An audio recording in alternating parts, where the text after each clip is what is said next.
Good morning, Professor Arrington. How are you today? Great, thank you. So thank you for joining us to talk about your new book. I'm really happy to have you here. And I'm going to start out with a few questions. That's fine. Okay. So the first question, what is Eloquence Divine in Search of God's Rhetoric about?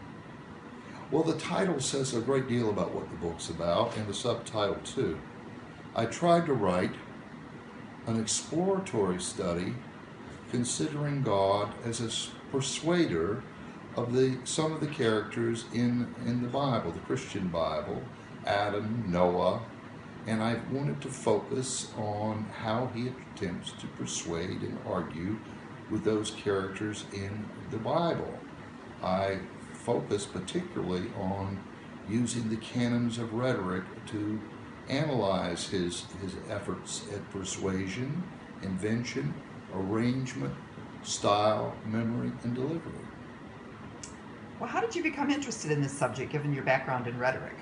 I grew up in the South, for one thing, and in the South, whether you're religious or not, my family wasn't particularly religious, I was surrounded by Christianity.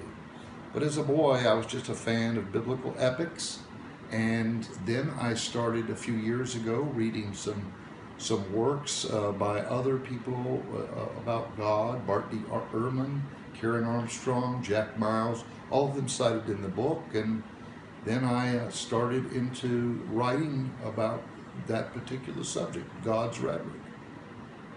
So who do you see as the audience for this book?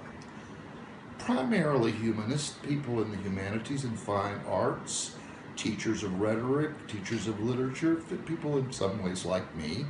I don't consider the book to be addressing religious historians or a specialist in the Bible. I'm just not an expert in the ancient languages in which the Bible was written, but I do try to take it from an angle that I hadn't seen anyone take an approach to the Bible before.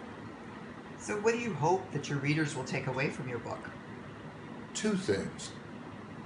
The similarities between God's efforts to persuade the characters in the Bible and our own efforts to persuade each other. And the other thing is that there are things that God does to persuade that no human being can possibly do.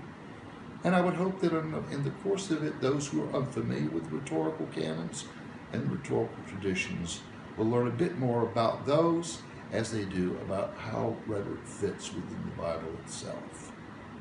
Well, thank you so much for joining us today. I look forward to reading your book. I hope you will.